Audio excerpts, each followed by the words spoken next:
Maca Comunica com a Terezinha, ela é psicóloga, psicanalista, psicóloga e psicanalista, as duas coisas, né? As duas coisas. Ela também é instrutora de yoga, não é? Sim.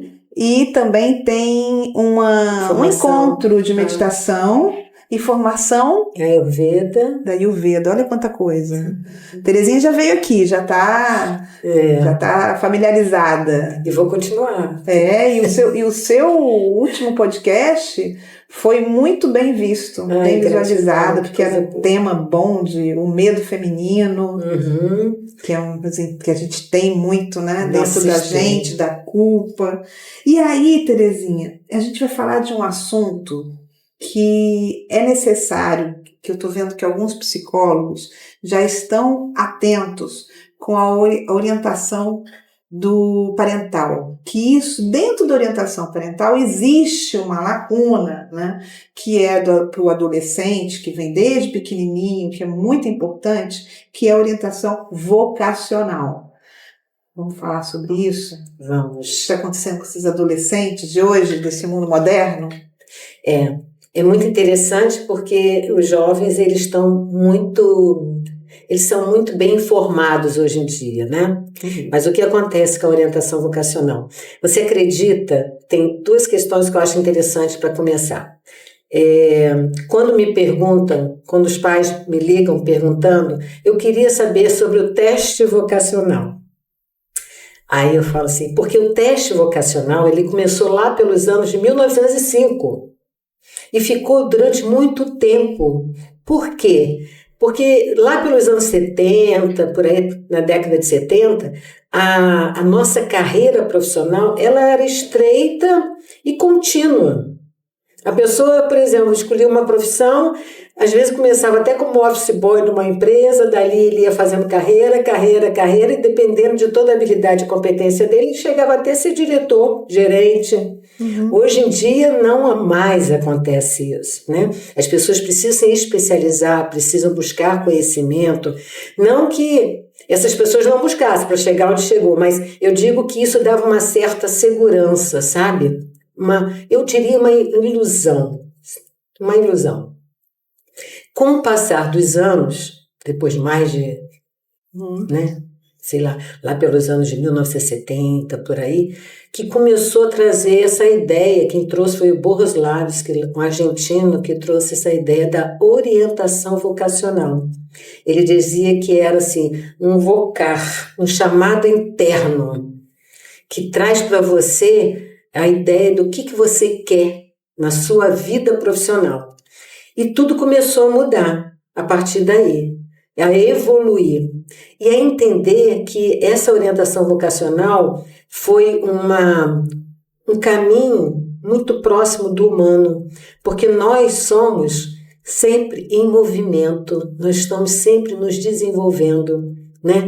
E quando eu comecei na minha vida a orientação vocacional, quando eu entrei na faculdade, eu comecei assim, como teste vocacional. Um amigo meu falou, Terezinha, me deu um monte de baterias de teste, vai lá, me ensinou como é que eu aplicava, vai lá e dá para os caras e depois você traz aqui que eu vejo o resultado, você vai lá e devolve. Aí eu fiz isso 1, 2, super pessoal. Aí eu comecei a ver que o resultado, eu olhava assim para a pessoa, eu não sei se ela achava que aquilo estava tendo alguma afinidade ou não, eu falei, tem alguma coisa estranha aí. Mas a sorte que a gente como psicóloga, né, a gente tem uma escuta diferente. Então eu fiquei vendo que o que eu escutava, um pouco do que eu escutava no processo, que eu ficava muito distante dele, ele chegava, como é que você vai? Teste, levava meu colega dava resultado. Eu falei, tem alguma coisa errada. Aí eu comecei, por mim mesma, a desenvolver algumas técnicas clínicas. Mais humanizadas. Eu comecei a unir o que eu sou para poder chegar perto do adolescente. E começou a dar certo. Só que eu fiquei enlouquecida. Eu falei, gente, será que eu estou fazendo alguma coisa certa? Será que eu estou sendo ética? Porque eu estou aqui inventando, mas eu tenho algumas técnicas que eu ponho lá, teoria recente. Mas eu fiquei muito incomodada com aquilo. Até que em 1993 eu pego um folder de orientação, um simpósio de orientação vocacional em Santa Catarina. E aí eu fui correndo para lá. E, na verdade, eram as percussoras de orientação vocacional na abordagem que eu aplicava. Eu falei, gente, então eu estou fazendo a coisa certa. Porque aí, cada palestra que eu assistia, eu falava, ai, graças a Deus. Ai, graças a Deus. E ali eu fui pegando muito mais material e me sentindo mais confortável, me achando que, bom, então esse é o caminho. Né? E a partir dali, eu comecei a fazer esse trabalho de orientação vocacional e o universo começou junto, né? Porque elas começaram lá em Santa Catarina, mas começou realmente a levar em consideração que a pessoa ela tem que ter um cuidado muito grande com essa escolha profissional, porque não é mais só pensar numa carreira, é um projeto de vida, é um projeto social. E a gente começar, enquanto profissional, a despertar no jovem essa responsabilidade do que é buscar uma escolha da profissão. Então, chegando onde nós estamos hoje, como é que eu trabalho um processo de orientação vocacional?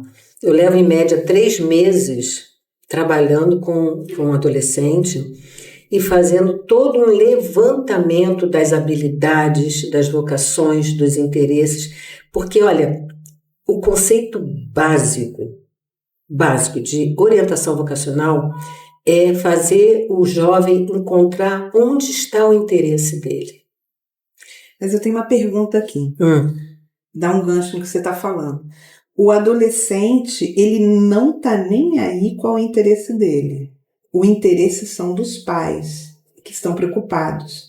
Como é que você consegue despertar, primeiro, para esse adolescente chegar até você?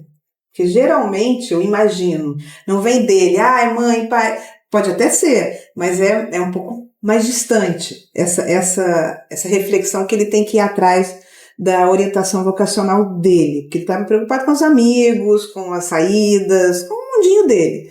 Isso tem uma certa resistência, como eu estou enxergando, até chegar até você, ou ele já está preparado e ele vem já querendo saber e curioso? Sim, não, por incrível que pareça, os jovens pedem hoje para fazer orientação. Mudou totalmente o tipo de jovem. Sim, é muito raro um jovem chegar, é raro. Subestimei. Nem tanto. É muito raro um jovem chegar e ser obrigado a fazer orientação vocacional comigo. Muito bom. Sabe? Então, na conversa, quando os pais me ligam, e tem jovens que me ligam, sabe? Às vezes nem são os pais. Que não. Bom! Nossa, isso é muito bom. Isso é muito bom. Eu acho até por conta do mundo que a gente vive hoje, muito competitivo, que eles já vivem no mundo muito competitivo na escola, né? E toda essa carga pesada que se coloca e tem que ter sucesso, tem que ser a escolha certa. Isso é uma coisa que você me lembra. Não tem isso. Então, toda essa expectativa que eles têm que ter deles, dos pais, que eles têm que dar conta, e da escola, dos amigos, porque é um mundo, é um universo. Então isso fica muito pesado. Então eu quero escolher a profissão correta. Aí quando chega no consultório eu desmistifico tudo isso. Eu falei, qual é a profissão correta? Eu quero uma profissão que tenha dinheiro. Me diga qual é, porque ia ser bom para mim também. Eu tô atrás. Se você descobrir, me fala. Então os jovens procuram sim, talvez seja por esse contexto que a gente vive hoje. Tem a expectativa dos pais, né, que eles procuram, e sempre assim, no primeiro encontro tem que ter o responsável junto com o jovem, porque eu preciso ouvir o que o jovem está falando e preciso ouvir o que os pais estão, né? Porque os pais, eles se colocam num lugar, né, de muita preocupação com o futuro do filho, né? Aí se eu pergunto para você, né? Como é que você vai estar com o seu futuro daqui a 5, 10 anos? Você tem esse controle? A certeza não. Posso ter metas, planos, mas fica ainda no mundo da teoria. Pois é. Mas nesse momento, a certeza parece que é a coisa fundamental na cabeça do jovem. E dos pais também. E dos pais também. Né? Então, quando o processo de orientação vocacional é um processo construtivo de autoconhecimento, porque lá atrás, quando era o teste, o jovem ele recebia um resultado. Aqui nós fazemos um processo construtivo da vida pessoal dele, da vida social, da vida familiar, porque tudo isso contribui com a escolha. Porque cada coisinha desse canto influencia no que eu tenho aqui na minha mente sobre uma escolha.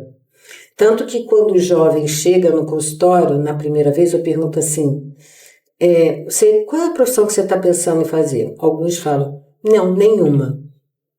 Quando outros falam, aí eu ainda falo, difícil, hein? Não ter nenhuma eu acho difícil. Aí o cutuco, não, tem, sempre tem, claro que tem. Você não existe você não ter nenhuma ideia do que você quer ser, né?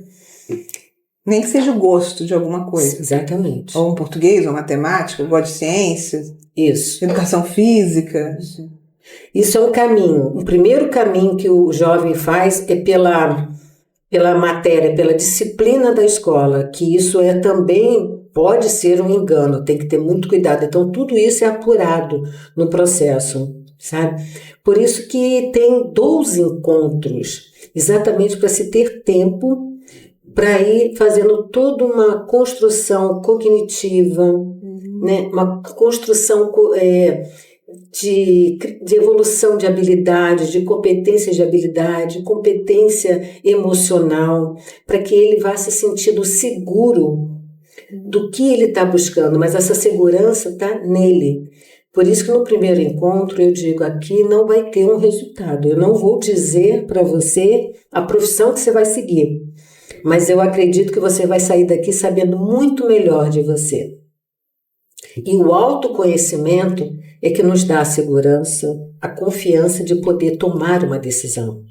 E o processo de orientação profissional, ele traz essa competência de tomar decisão, baseada na própria segurança.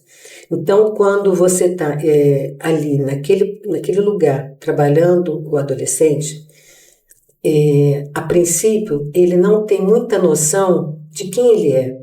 Ele vive a vida, está ali, começou na escola, está estudando, fazendo prova, ele não tem ideia do que ele já se construiu como sujeito durante esses 17 anos de vida, entendeu? Então, naquele espaço ali, eu começo a fazer, tem várias técnicas que eu vou levantando, e ele vai falando, qual é o seu interesse? O que você gosta de fazer? O que você não gosta? Não assim, dessa forma, mas eu vou pensando, percebendo o filme que a pessoa vai trazendo, porque você vai ter uma conversa aleatória e você vai pensando nele quais são as possibilidades que ele se vê conectado, sabe? Então, quando ele fala de uma matéria, ou quando os pais falam assim, ele tem uma boa argumentação, ele podia ser advogado. Aí eu faço um parêntese. Por quê? Até hoje, as profissões tradicionais são as mais requisitadas pelos pais e às vezes pelos próprios jovens, achando que elas dão a garantia do dinheiro e do sucesso. Engenharia, direito e medicina. Isso, assim, na América Latina, não sei, nos países europeus ou americanos é tão forte isso, mas na América Latina, sim. São esses três ainda. Outro dia eu ouvi uma mãe falando assim para mim, eu falei para o meu filho, você só podia fazer 4 profissões. Medicina, direito, engenharia ou a minha. E qual é a dela? Fiquei curiosa. Odontologia. Tá. E quando eu também escolhi psicologia, meu irmão falou, você vai morrer de fome com a psicologia. Aí eu olhei para aquilo... Super incentivador. Ele me amava. Caramba! Então, aí você olha, isso me dói o coração. Mas comigo também, fotografia. Vai ser fotógrafa. Pois é, fotógrafa, psicóloga. Que isso? Hoje psicologia está na nota de corte altíssima, né? Claro, as pessoas estão ficando cada vez mais comprometidas, né, mentalmente, então está crescendo, né? Mas o que me chama a atenção até hoje é que essas profissões tradicionais, elas estão incutidas, sabe, nesse sistema. Então tem alguns jovens que estão escolhendo medicina porque garantem a eles o dinheiro imediato e o sucesso. E você veja que essa matrix é tão forte que se você andar pela nossa cidade, os outdoors têm todos medicina. Eu ia falar isso, que o que a gente está vendo de universidades particulares dizendo que garanta o seu sucesso, e falando da medicina, que me apavora saber que aquele médico que vai ser formado, que na verdade está quase assim, pague a sua faculdade que você vai ser médico, te garanto. E o coitado do paciente, na mão desse profissional que não era a vocação dele. A gente está falando de um órgão, ser humano. Então é uma situação que me deixa um pouco apreensivo o que vai acontecer com essa geração que está fazendo medicina por moda, por facilidade, para os pais. Forte. E você veja que as escolas se utilizam disso e quando elas fazem a propaganda, elas colocam, você vê lá na Roberto Silveira tem uma que o garoto que passou para medicina, o retrato dele está deste tamanho. E as outras pessoas estão todas pequenininhas embaixo dele. Falei, Jesus, que é isso? Quer dizer, você tem que ser médico, né? Você tem que ser médico. E não é barato. Não. Quer dizer, então já é elitista. Então quem vai fazer a medicina?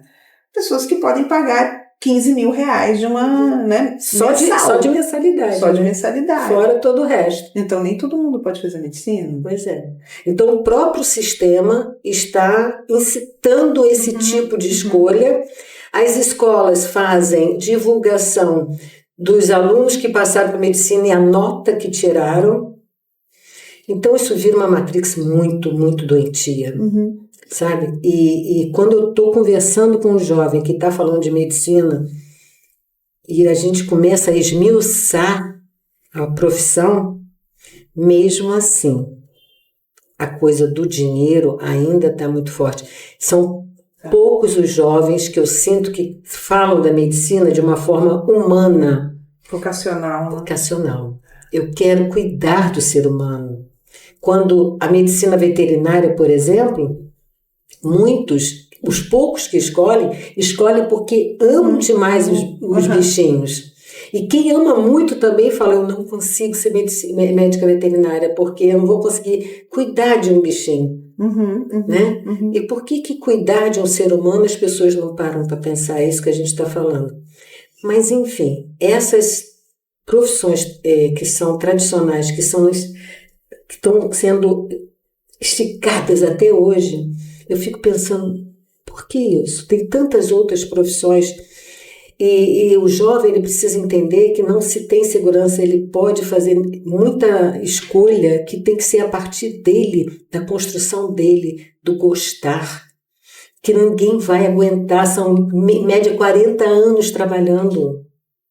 Agora, por um lado, o lado positivo é que a gente também, tudo bem, ainda são as 4, mas a gente tem uma gama de profissões hoje, biomedicina, robótica, que criaram outros, vamos dizer, profissões mesmo, maneiras de se profissionalizar e trabalhar, que eu acho positivo também, que não fica martelando nessas 4 apenas. A gente tem possibilidades maiores de trabalho, sim, do que antes.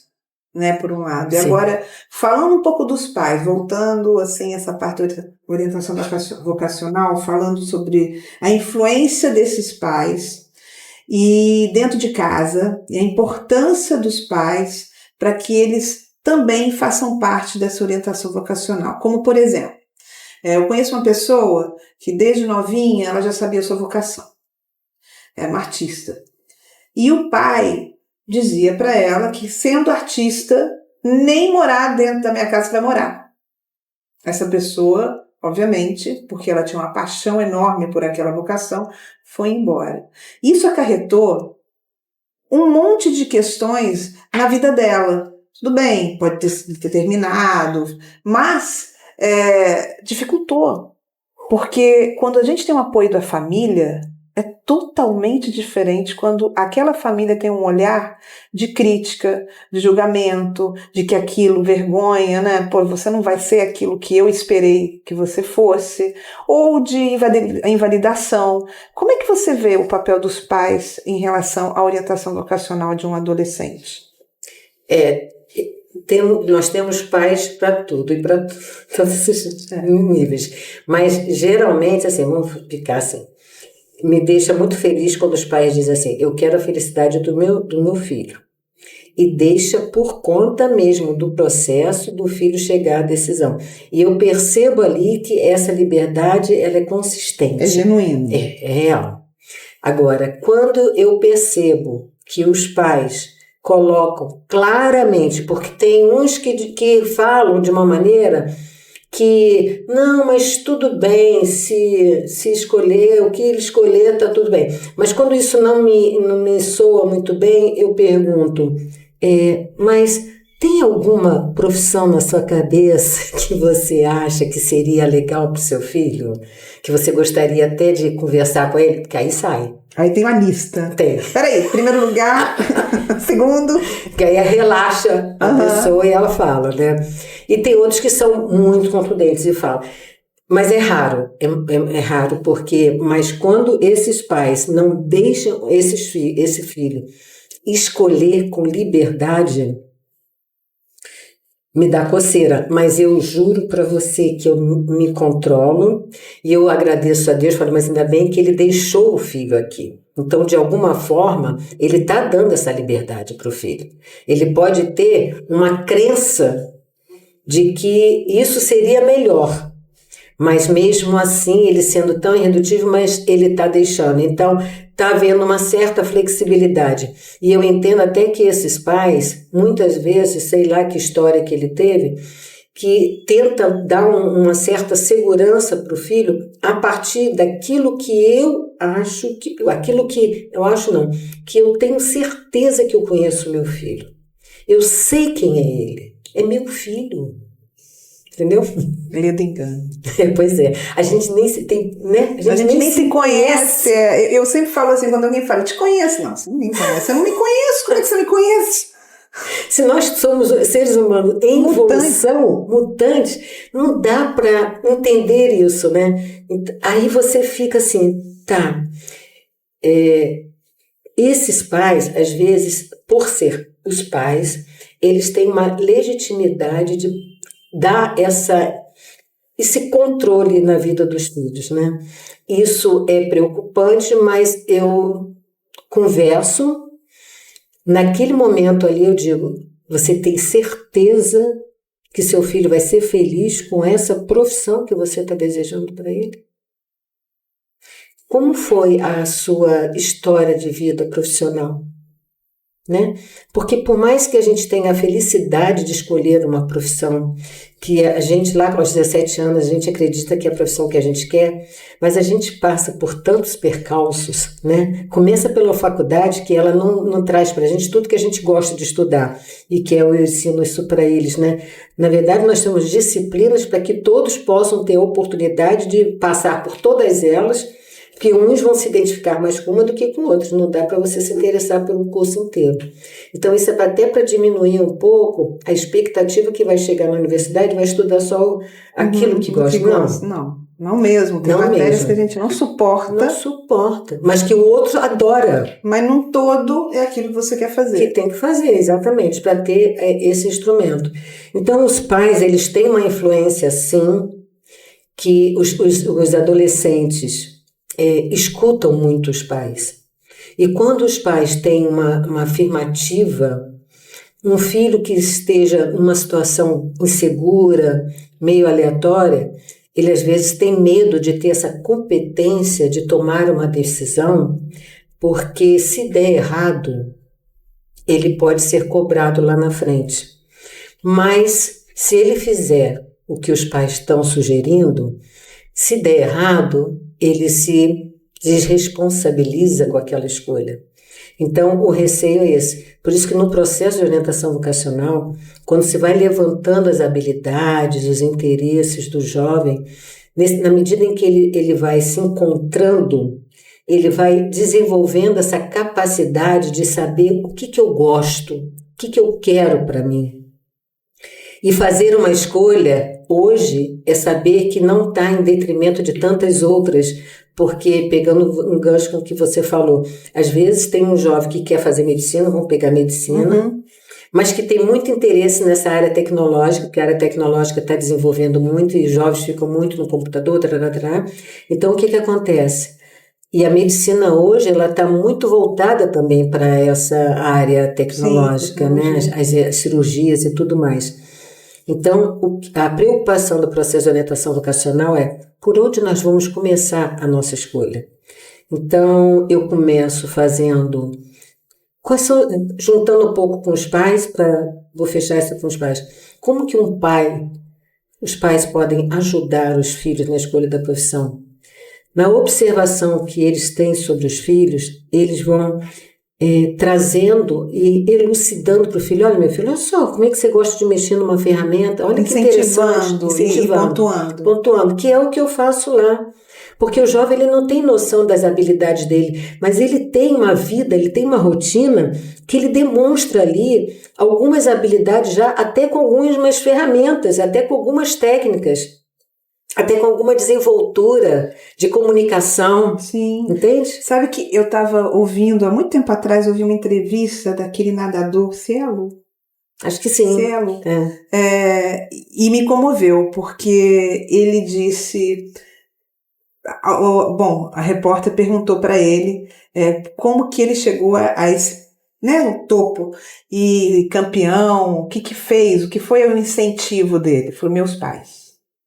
E aí ele relatando que ele acordava, aqui colocaram ele na natação, ele gostava, mas aquela estava chovendo, aquele dia que estava com preguiça, que nem todo dia você quer ir lá treinar, e o pai, vamos lá filho, vamos embora, vamos fazer, vamos acontecer, a mãe também, fazia o café da manhã dele, você vai brilhar, assim, fazia tudo para que ele, nos dias que ele não queria ir, ou quando ele estava mais velho, aquela sensação de que aquele dia ele não estava bem, os pais sempre estavam lá incentivando que ele é um campeão.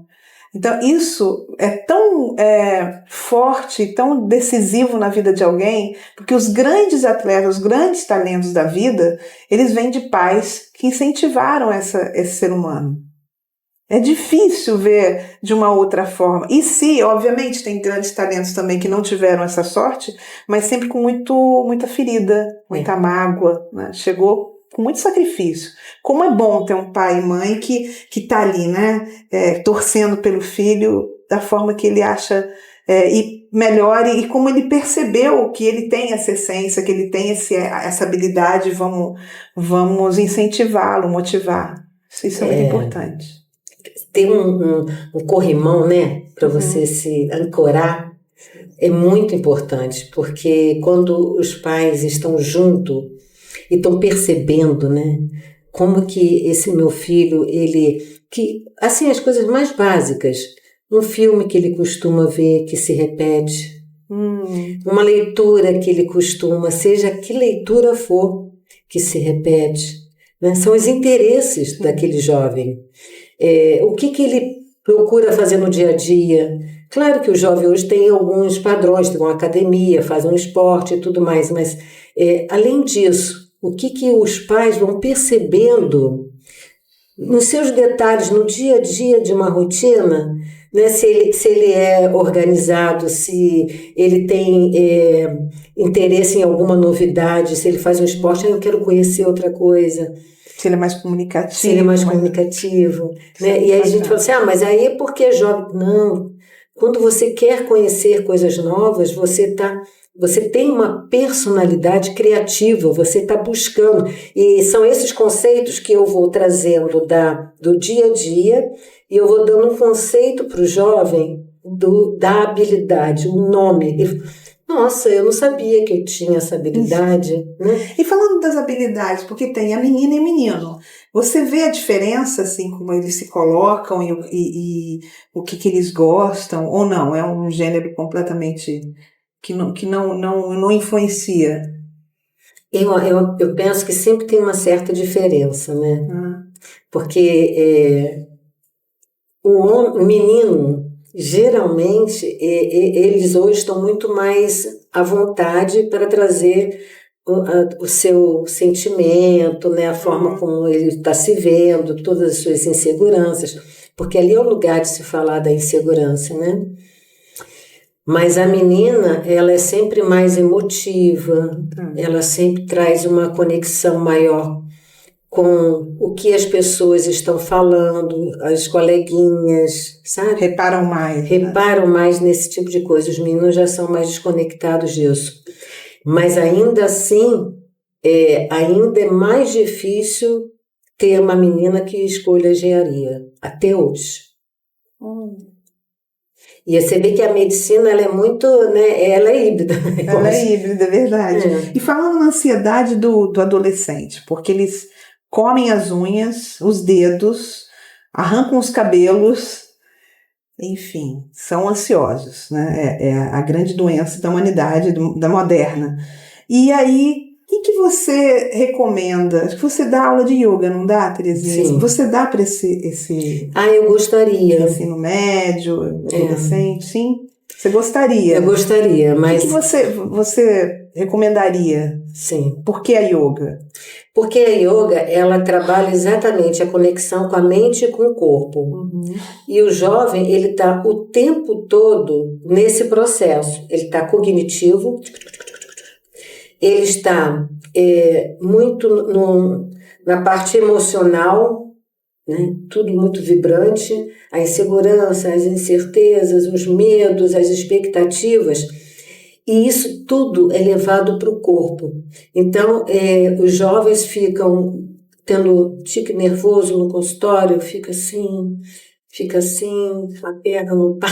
Come as unhas. Come as unhas. Então, eu digo, você sabe respirar?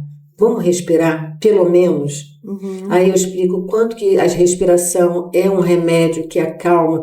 Quando eles estão para fazer uma prova, eu faço uma prática de respiração um pouco antes dessa prova, mas eu tenho alguns jovens que já fazem yoga. Eles não acham chato, não? Porque eu ouço muito assim, é chato, é muito parado. Para quem é muito ativo.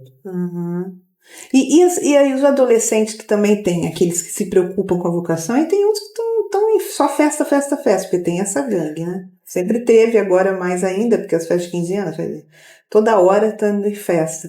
Esse adolescente, para mim, tá fugindo. Porque ele não se depara nunca com ele. Ou tá na internet, ou tá em festa. O que você enxerga esse adolescente? Sim. Por quê? Porque como é um processo de autoconhecimento, o jovem que chega muito imaturo, eu até digo para os pais na primeira entrevista, leva-se todos os encontros, mas depende da maturidade do seu filho. Pode ser que seja um pouquinho menos ou um pouquinho mais. Porque quando o jovem chega muito imaturo para fazer uma escolha, o processo é o mesmo. Mas eu vou levando para ele uma responsabilidade com a vida dele. Eu começo a mostrar para ele que naquele momento o projeto de vida dele é singular, não tem mais nada a ver com os pais. E que os pais não vão poder mais fazer mais nada por eles até esse momento. Que depois que eles entrarem para a faculdade, eles vão ter que se responsabilizar e responder por essa escolha. Então, eu começo a fazer eles se entenderem enquanto sujeito e na responsabilidade de se comprometer com um projeto de vida que ele tem que construir. E ele vai se construindo, não é de fora para dentro. Por isso a orientação vocacional é de dentro para fora. Então, na medida em que a gente vai fazendo um levantamento, só para fechar, né? Um levantamento das habilidades, das vocações, que são elucidados através da rotina dele. Depois a gente começa a fazer um trabalho de informação profissional. O que aquelas habilidades e competências foram se mostrando e que profissões foram se alinhando com a personalidade dele. Porque tem as características da personalidade que tem que ser levada em consideração junto com o ambiente de trabalho. Então, quando ele começa a falar de uma profissão, eu já começo a trazer a grade curricular, o que você vai estudar durante 5 anos, quais são os ambientes de trabalho que esta profissão vai te oferecer, você se sente, de alguma forma, íntimo desses lugares? Porque é interessante, né? Porque temos um olhar muito genérico com relação aos ambientes de trabalho. Então, quando você começa a esmiuçar a grade curricular, olha, você vai estudar essa matéria. O que você acha disso? Mesmo você não sabendo o que você vai estudar, pela disciplina, vamos por aqui. Não, acho que essa aqui está legal, essa aqui está legal. Então, nós chegamos à conclusão que, dentro desses 5 anos, mais de 50% das disciplinas você achou interessante. Achou interessante, já é muito bom. Né? É aquele gostar e não gostar que começa a trazer um sentido cognitivo e emocional. Eu gosto disso, eu não gosto daquilo. Começa a fazer essa separação. Eu tenho uma técnica que mostra a habilidade. Eu adoro, eu gosto, não gosto, detesto. E ali começa a fazer um sentido para ele do que ele é, um perfil profissional dele. Mas esse perfil profissional, ele está de mãos dadas com a personalidade pessoal, que é a sua característica da personalidade, é o gostar, é o se interessar, é a criatividade que ele tem. Então, nesse processo de construção, ele vai tendo essa segurança de tomar essa decisão e sentir que ele é capaz de chegar a uma escolha profissional com maturidade. E mesmo aqueles que não conseguem chegar a um resultado, mas pelo menos eles conseguem chegar a um processo de se olhar, se enxergar muito melhor e sai falando assim, nossa, eu me descobri uma pessoa que eu não me conhecia. Mas isso é muito comum de se escutar. E eles chegam a falar dos pais? Quando se tem dificuldade, sim. Aqueles que os pais estão mais tranquilos, não. Mas só para fechar, essa descoberta que eles se sentem felizes e mais responsáveis por si mesmos, não é uma mágica, não. É simplesmente eu estou sentado e estou me escutando. Eu estou sendo só um instrumento através de dinâmicas que vou ajudando ele a falar dele mesmo e eu vou alinhavando o que ele está falando. Eu falei, é você quem está dizendo isso, não sou eu. Eu não estou inventando um sujeito aqui na minha frente. E ele vai percebendo que a fala dele, ele se apropria. Por isso que o jovem no processo, ele vai amadurecendo nesse sentido. É só se conhecer. Psicologia é linda, né? É, verdade. E o curso, você tem um curso que você dá, um curso sobre isso? Orientação vocacional? Eu dou um curso de orientação vocacional. É um curso de extensão, não é de formação. Tá. Porque são cursos onde eu Para quem? Para psicólogos. Tá. E pode ser até pedagogos também de escolas, porque os pedagogos ainda assim fazem um trabalho de orientação vocacional. O que é muito triste, que eu acho que poucas escolas fazem um trabalho de orientação vocacional, que eu acho que deveria começar desde o início, entendendo o que é o mundo profissional. Não precisa falar de profissão, mas falar desse processo de autoconhecimento. O que nós nos conhecemos nesse semestre, né? O que vocês se conheceram fazendo essa ou essa matéria? Que é isso que eu faço em 12 encontros. Você imagina se uma escola faz esse trabalho desde sempre. Se uma escola aceita um professor de yoga para dar aula. Eu fui convidada aqui por 2 vezes por uma escola aqui em Niterói para fazer uma tarde de yoga, porque eles iam fazer uma prova, um simulado, que não era de o Enem, mas era de um concurso, escola de ensino médio. Olha, acho que foi a única escola que fez isso em Niterói. Olha. E tem tantas escolas aqui. Que poderiam se interessar e fazer. E fazer. Agora, tinha um projeto que no Chile, e veio até para São Paulo, mas não vingou. Ficou um tempo só, que eu achei sensacional. Minha filha era pequena, e a gente chama Kitsania. Era um local enorme, como se fosse um parque de diversões, só que você deixava a criança e várias profissões. Então ele tinha a experiência de passar num posto e ser um frentista, depois ele vai numa clínica e ser um veterinário, óbvio, com todas as pessoas adultas orientando, e criancinhas, minha filha tinha 5 anos. Olha. Então toda vez que a gente ia para lá, ela falava, mãe, eu quero ir lá, porque ela tinha essa oportunidade. Então ela falava que foi dentista, aí você pode ser médico, veterinário, que ela adorou ser frentista, que ela tinha várias, assim, bombeiro também. Então era sensacional esse projeto. Pena que, assim, não deu certo. Deu certo, ficou um tempo, mas não se perpetuou, não ficou muito tempo. Mas a ideia é exatamente essa. Acho que falta, por exemplo, química. Eu acho um absurdo, mas um absurdo, terrível. Eu tive aula de química em laboratório.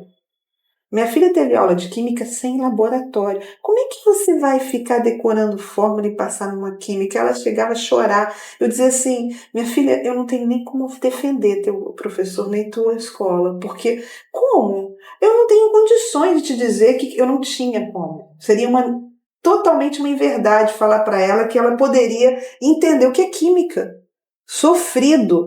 Porque é inadmissível, é desumano fazer alguém entender química sem uma vivência. Não tem como. E tem escolas até hoje sem essa vivência. Deveria ser proibido. Deveria ser proibido. Não dá um respeito, um respeito, né? Ou então saber que matérias que pode dar, não sei. Mas é isso que você fala. Eu acho que as escolas, elas precisam ter mais responsabilidade com o que está virando um desserviço com os jovens, porque os jovens estão sofrendo com a quantidade de conteúdos que eles têm que assimilar. Eles entram na escola às 7h30 e saem às 7h da noite. Às vezes eu tenho que atender um jovem 8h da noite no consultório, depois de um dia inteiro estudando, sabe? Então, a queixa deles é... Eu não tenho tempo para estudar. Que situação. Né? Eu chego em casa, eu estou cansado. Então, nesse período, por que não colocam yoga, né? Para o jovem poder ter 40 minutos para parar, para respirar, para limpar a mente dele, desintoxicar, para que ele possa assimilar novamente o conhecimento. Então, a mente do jovem, ele acorda de manhã, fica estudando o dia inteiro e vai dormir com aquilo tudo na cabeça, acorda de manhã. E o yoga é exatamente isso, faz com que ele pare um pouco, respira, esvazia a mente para poder essa mente voltar a aprender o que ele está estudando. Então, eu ainda não sei por que as escolas não veem isso. Então, ainda é a educação antiga, precisa ser renovada, atualizada. Os educadores, professores já estão falando sobre isso, que precisa ser atualizado. Então, e a questão do curso, que você me perguntou, por quê? Precisa ser atualizado para ser mais humanos, né? Sim. Modernizado. Não pensar só no dinheiro que tem que... Porque, de fato, isso é que move, né? Então, o que acontece? Esse curso de orientação vocacional, ele é dado para profissionais, para psicólogos. Eu falei coordenadores porque alguns coordenadores me procuram para fazer esse curso, tá? Mas são raros, mas procuram. Os psicólogos procuram mais para fazer no consultório como eu faço, numa clínica. Porque se você, como eu no início, eu ia a muitas escolas para fazer, oferecendo serviço de orientação vocacional e ninguém me aceitava. Né? Não, isso vai atrapalhar, nós não temos, a nossa carga horária não cabe esse tipo de trabalho. E é assim até hoje. Né? Então, precisa de ter orientação vocacional. Então, esses profissionais, eles vão se instrumentalizar dessas técnicas para poder ajudar os jovens que querem ir até o consultório para fazer orientação vocacional. E o que já é um passo. Já é um passo. Bom. O que é legal, que foi através da minha experiência, porque quando eu me formei, eu fiz a minha formação em psicanálise, que foram 3 anos e meio de curso, mas quando eu terminei e comecei a atender, eu comecei também a ter essa experiência com esse meu amigo, que depois eu mudei, mas foi tudo junto. E o que eu percebi na prática, trabalhando com orientação vocacional? Que eu atendi os pais, que eu atendi os jovens. Aí eu pensei, bom, então eu estou aprendendo a trabalhar com 2, vamos dizer, instâncias diferentes. Eu estou trabalhando família e estou trabalhando um jovem. São dois universos, né? Eles são sistêmicos, porém têm que ser individualizados. Que é o processo de orientação faz, é individualizar o jovem desses pais, para eles poderem se sentir apropriados da sua escolha, né? Então, você vai fazendo todo esse trabalho de consistência para que ele vá... Aí eu estava falando eu me perdi agora, estava falando de quê? Do curso. Do curso. Então, o profissional, ele vai ter essa condição de se ele está começando a vida profissional dele, ele vai tendo essa experiência e vai adquirindo cada vez mais essa... Seja prazeroso, essa descoberta. E é dinâmico. E qual é a mensagem que você dá para o final? Para o adolescente, para esse ser que vai se profissionalizar, vai ser um ser humano melhor? Então eu vou ler, posso? Claro! Isso aqui foi um trabalho que eu fiz em 1999, quando eu chamava profissionais para dar palestra, para falar sobre temas de vestibular. E o primeiro que eu dei foi até na Escola Gay-Lussac, que foi o 3º encontro de debates, O Homem em Movimento. Então, o mediador, que foi Teixeira Reiser, era um jornalista, e eu chamava alguns profissionais, CEOs de empresas, sabe? Até Ricardo Boechat eu chamei de graça, eu falei, é de graça, tá? Não estou cobrando, não. Eu fiz 3 encontros, né, falando sobre temas do vestibular. Então, o Teixeira Reiser falava assim, Terezinha, mas você tem que fazer a abertura do evento. Aí eu falei, tá bom. Aí eu achei essa folha, eu falei assim, vou mandar essa mensagem para o jovem. É vivendo, sentindo e buscando essas perguntas dentro de mim que escrevi minha abertura no evento para os adolescentes e para todos os profissionais que trabalham diretamente com eles. E também para todos aqueles que têm a função no mundo. Então, relembrando esse encontro de debates em 21 de outubro de 99. Eu comecei assim. Quando eu tinha a idade de vocês, eu escutava, vocês são o futuro desse país. Eu pensava, me sinto tão despreparada, tão indefinida.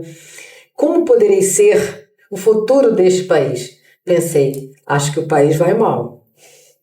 Mas hoje eu compreendo melhor o que isso significa. E posso dizer, vocês são o futuro deste país. Como educadora, gostaria de compartilhar com vocês esta reflexão.